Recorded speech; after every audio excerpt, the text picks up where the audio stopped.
نہمیہ اور اس کا پہلا باب جو 11 آیات پر مشتمل ہے۔ نہمیہ بن حکلیہ کا کلام۔ 20ویں برس کیسلیو کے مہینے میں جب میں کسر سوسن میں تھا تو ایسا ہوا کہ حنانی جو میرے بھائیوں میں سے ایک ہے اور چند آدمی یہودا سے آئے، اور میں نے ان سے ان یہودیوں کے بارے میں جو بچ نکلے تھے اور اسیروں میں سے باقی رہے تھے اور یروشلیم کے بارے میں پوچھا۔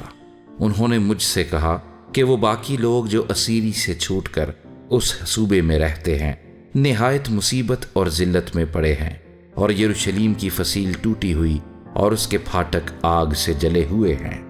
جب میں نے یہ باتیں سنی تو بیٹھ کر رونے لگا اور کئی دنوں تک ماتم کرتا رہا، اور روزہ رکھا اور آسمان کے خدا کے حضور دعا کی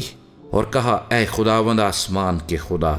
خدائے عظیم و محیب، جو ان کے ساتھ جو تجھ سے محبت رکھتے اور تیرے حکموں کو مانتے ہیں، عہد و فضل کو قائم رکھتا ہے، میں تیری منت کرتا ہوں کہ تو کان لگا اور اپنی آنکھیں کھلی رکھ تاکہ تو اپنے بندے کی اس دعا کو سنے جو میں اب رات دن تیرے حضور تیرے بندوں بنی اسرائیل کے لیے کرتا ہوں، اور بنی اسرائیل کی خطاؤں کو جو ہم نے تیرے برخلاف کی مان لیتا ہوں، اور میں اور میرے آبائی خاندان دونوں نے گناہ کیا ہے، ہم نے تیرے خلاف بڑی بدی کی ہے، اور ان حکموں اور آئین اور فرمانوں کو جو تو نے اپنے بندے موسیٰ کو دیے نہیں مانا۔ میں تیری منت کرتا ہوں کہ اپنے اس قول کو یاد کر جو تو نے اپنے بندے موسیٰ کو فرمایا کہ اگر تم نافرمانی کرو تو میں تم کو قوموں میں تتر بتر کروں گا، پر اگر تم میری طرف پھر کر میرے حکموں کو مانو اور ان پر عمل کرو تو گو تمہارے آوارہ گرد آسمان کے کناروں پر بھی ہوں،